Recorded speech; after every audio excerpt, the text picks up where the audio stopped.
aujourd'hui, je voulais vous faire une vidéo sur ce que j'ai glané dans la nature. Et ce sont des choses pourries. Donc, il y a des tomates pourries, des bocs de noix pourries, des pommes pourries, des feuilles pourries, des fleurs pourries.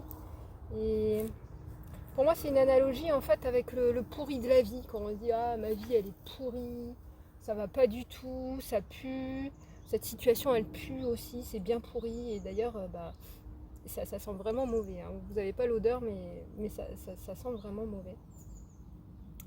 Et je trouvais ça super intéressant de voir qu'en fait, au sein de ces choses pourries et qui sont en dégénérescence, voilà, qui sont en décrépitude, il y a des graines à l'intérieur. Ces graines qui sont la promesse de la vie. Donc c'est très crade comme ça, c'est vraiment poisseux, mais c'est à l'intérieur qu'on va trouver les graines, les germes de la vie. Donc parfois, il faut mettre un peu les mains dans le caca, il faut mettre les mains dans ce qu'on n'a pas envie de voir, les mains dans ce qui est crade, pour voir vraiment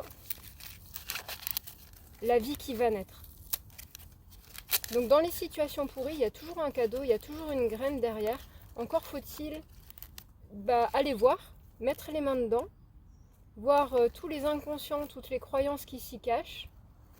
Et ici aussi laisser le temps au temps. C'est-à-dire que c'est pas parce qu'on va voir, là, c'est pas parce que j'ai mon grain de maïs que tout de suite je vais avoir un plant de maïs après. C'est qu'après l'automne, après cette période où il y a tout qui tombe, ou en tout cas beaucoup de choses qui tombent, parce qu'il y a aussi des belles récoltes aussi à l'intérieur. Une fois que ces choses tombent, il faut laisser le temps au temps. Il faut laisser le temps à l'hiver de faire son travail. Il faut laisser le temps que les choses puissent à nouveau germer et se recréer. Et même ces choses qui étaient vraiment pas belles à voir, donc toutes ces expériences très difficiles, on en a retiré les graines et le reste, on ne va pas l'oublier. Par contre, ça va se transformer, ça va nous nourrir. C'est parce qu'on a fait ces expériences-là qu'on pourra grandir et germer autrement. Ces expériences-là, elles vont devenir notre terre. C'est parce qu'on vit cette expérience difficile que peut-être je serai la seule à avoir vécu, ou qu'on sera seulement un certain nombre à avoir vécu, que je sais moi ce que c'est d'être passé par là. Et je vais pouvoir en retirer des graines et ensuite de nouvelles feuilles.